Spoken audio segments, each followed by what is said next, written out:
Hello everyone, welcome to our channel Public Cloud Design Tips and Tricks. In this channel, we generally discuss about public cloud design problem statement and their related solution.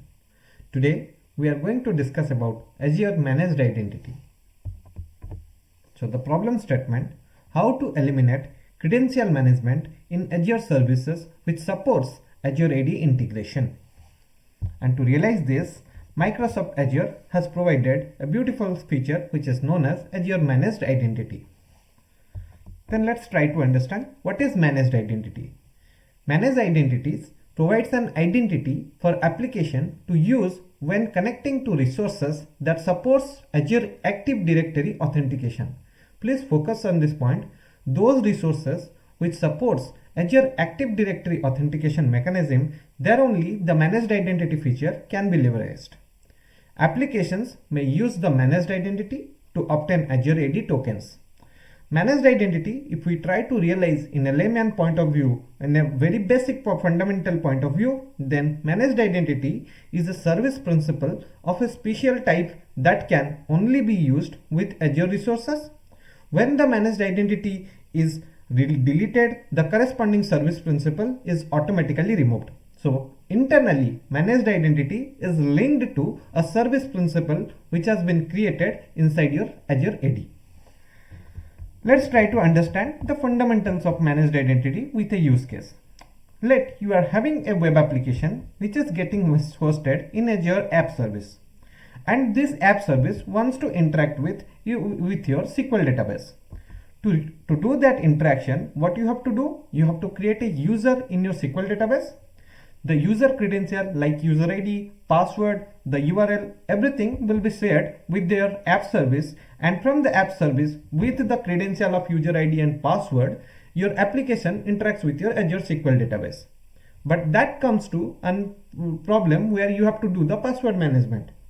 You have to take care of the user ID, you have to take care of the password and its life cycle and its related risk.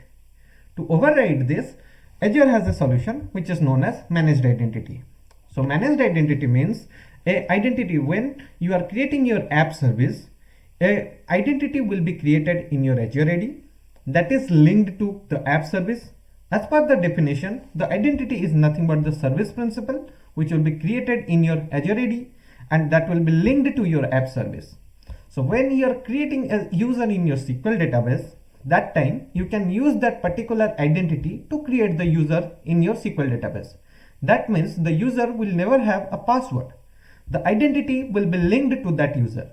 By trust of this Azure AD, Azure App Service can interact with SQL database with that identity without having a user ID and password.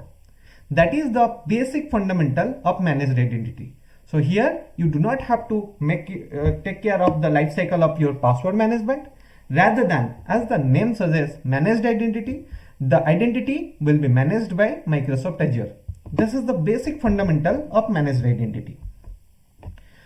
Let's try to realize how many types of Managed Identities are there. So there are two types of Managed Identity which is currently provided by Microsoft Azure. One is SystemAssigned Managed Identity, second is userAsigned Managed Identity. When we are talking about SystemAssigned Managed Identity, that means when a resource is getting created, that means a app service or whichever service which is supporting Managed Identity, when that particular resource is getting created, that time the identity will be created in your Microsoft Azure AD. And when this resource is getting deleted, that means you are removing the Azure App Service or your related services which is supporting Microsoft Azure Managed Identity, the identity will be automatically deleted.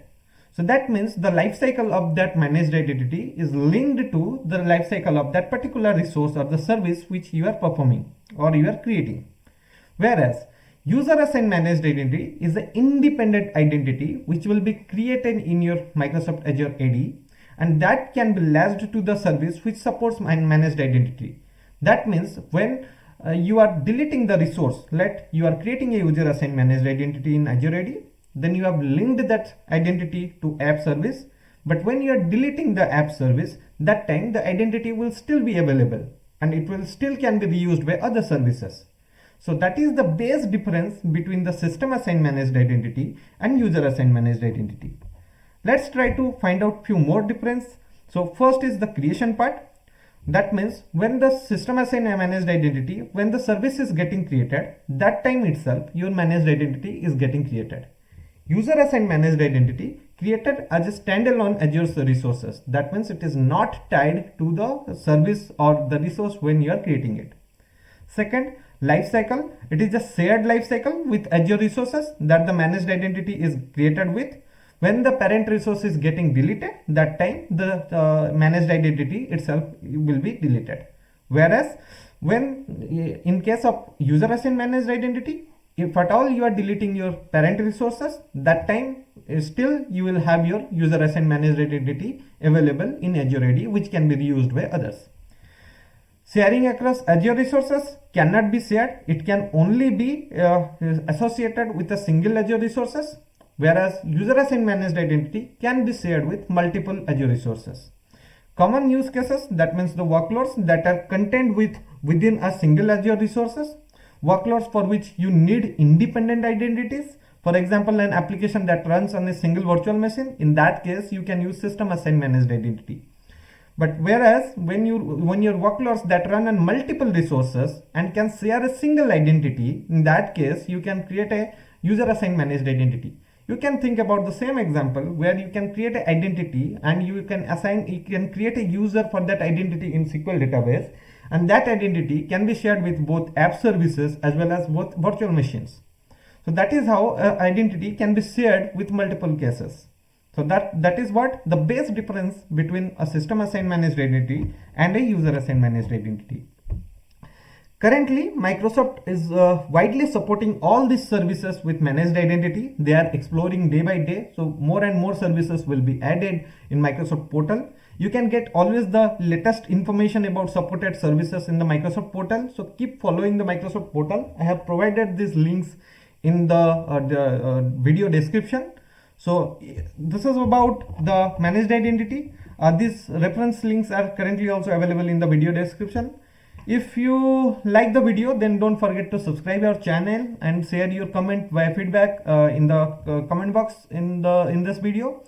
I hope you have learned basics or fundamentals of managed identity, and keep learning, keep exploring. Thank you.